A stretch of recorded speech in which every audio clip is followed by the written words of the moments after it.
Keinginan Wali Kota Palembang, Harnojoyo, untuk menjadikan aliran sungai di Kota Palembang menjadi tempat destinasi wisata baru. Tak hanya di Sungai Sekanak, Lamidaro, bahkan dirinya juga merencanakan Sungai Bendung di Sekip. Kecamatan Kemuning akan digarap menjadi salah satu taman wisata. Dikatakan Harnojoyo, selain untuk pengendalian banjir, adanya restorasi sungai-sungai di Kota Palembang juga kedepannya akan dijadikan sebagai sarana destinasi wisata di Kota Palembang. Saat ini pemerintah Kota Palembang tengah berkoordinasi bersama Kapolda Sumsel terkait Sungai Bendung yang juga direncanakan akan dijadikan salah satu destinasi wisata sungai bagi masyarakat.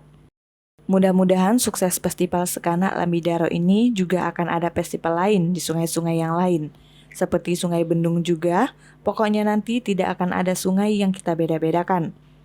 Yang pastinya yang sangat kita harapkan adalah untuk mengedukasi kepada masyarakat, ujarnya saat menggelar rapat bersama Balai Besar Wilayah Sungai Sumatera terkait Festival Sungai Sekanak Lamidaro kemarin.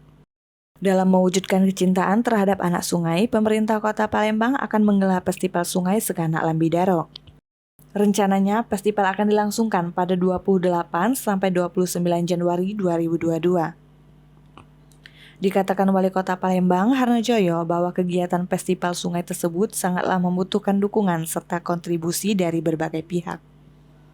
Mudah-mudahan dengan adanya festival ini dapat melahirkan kecintaan masyarakat Kota Palembang terhadap sungai-sungai di Kota Palembang, yang memang sudah kita keluarkan dana yang cukup besar terkait dengan destinasi, ujarnya. Wali Kota Palembang 2 periode itu juga menyampaikan, selain pengendalian banjir, sungai-sungai di Kota Palembang juga diharapkan ke depan dapat menjadi sarana transportasi destinasi. Tetapi yang paling penting adalah bagaimana kita memberikan pelajaran kepada masyarakat untuk mencintai sungai-sungai kita ini, terang Wali Kota.